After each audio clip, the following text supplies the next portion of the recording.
Thiruvananthapuram Kattakada POCSO കോടതിയിലെ തീപിടുത്തത്തിൽ ഫയലുകളും തൊണ്ടിമുതലുകളും കത്തി നശിച്ചെന്ന് റൂറൽ SP S സുദർശൻ. എല്ലാ കാര്യങ്ങളും വിശദമായി പരിശോധിക്കും. ശാസ്ത്രീയ പരിശോധനയ്ക്ക് ശേഷമേ അട്ടിമറി സാധ്യതയുണ്ടോ എന്ന് പറയാൻ കഴിയൂ എന്നാണ് പോലീസ് അറിയിച്ചത്. തീപിടുത്തം ഏതാണ്ട് ഒരു 5 മണിയോടാണ് സംഭവം ശ്രദ്ധയിൽപ്പെട്ടത്. അതിനുശേഷം ഇമ്മീഡിയറ്റായിട്ട് ഫയർഫോഴ്സും ടീമുകളെല്ലാം വന്നിരുന്നു. അപ്പോൾ അതിൻ്റെ അകത്ത് മാത്രമേ കത്തിയിട്ടുള്ളതായിട്ടാണ് ഇപ്പോൾ പ്രാഥമികമായിട്ട് മനസ്സിലായിട്ടുള്ളത്. സംഭവ സ്ഥലം ഇന്നലെ രാത്രിയോട് തന്നെ പോലീസ് ഗാർഡിലായിരുന്നു. ഇപ്പോൾ ഫോറൻസിക് ടീമും ഇലക്ട്രിക്കൽ ഇൻസ്പെക്ടറിൻ്റെ ടീമും എത്തിയിട്ടുണ്ട്. അവർ പരിശോധിച്ചുകൊണ്ടിരിക്കുകയാണ്. എല്ലാ കാര്യങ്ങളും വിശദമായി പരിശോധിച്ചതിന് ശേഷം എന്തെങ്കിലും ഫൗൾ പ്ലേ ഉണ്ടെങ്കിൽ അതിനനുസരിച്ച് നടപടിയെടുക്കുന്നതായിരിക്കും. കുറച്ച് ഫയലുകൾ കത്തിയിട്ടുണ്ട്. കുറച്ച് തൊണ്ടികൾ മുതലുകളും കത്തിയതായിട്ട് കാണുന്നുണ്ട്. MG പ്രതീഷ് വിവരങ്ങളുമായി. പ്രതീഷ്, പോക്സോ കോടതിയിൽ നടന്ന സംഭവമാണ് ഇത്. പ്രധാനപ്പെട്ട ചില രേഖകളൊക്കെ നഷ്ടമായിട്ടുണ്ട് ഈ തീപിടുത്തത്തിൽ എന്നല്ലേ? അപ്പോൾ അതിലൊരു അട്ടിമറി സാധ്യതയെക്കുറിച്ച് പോലീസ് പറഞ്ഞതാണ് നമ്മൾ കേട്ടത്.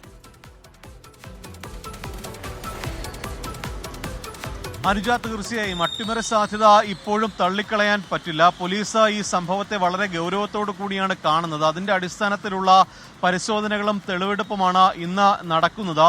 പ്രധാനമായും ഇന്നലെ രാത്രി 9 മണിയോടുകൂടിയാണ് ഈ തീപിടുത്തം ഉണ്ടാകുന്നത്.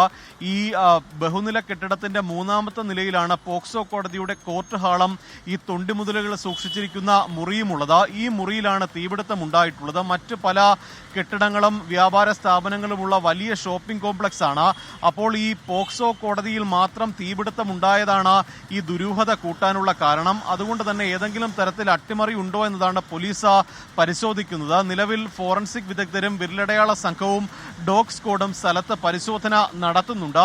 ഏതെങ്കിലും തരത്തിൽ അട്ടിമറി ഉണ്ടെങ്കിൽ അതിനുമായി ബന്ധപ്പെട്ടുള്ള നടപടികൾ സ്വീകരിക്കുമെന്നതാണ് പോലീസ് പറയുന്നത്.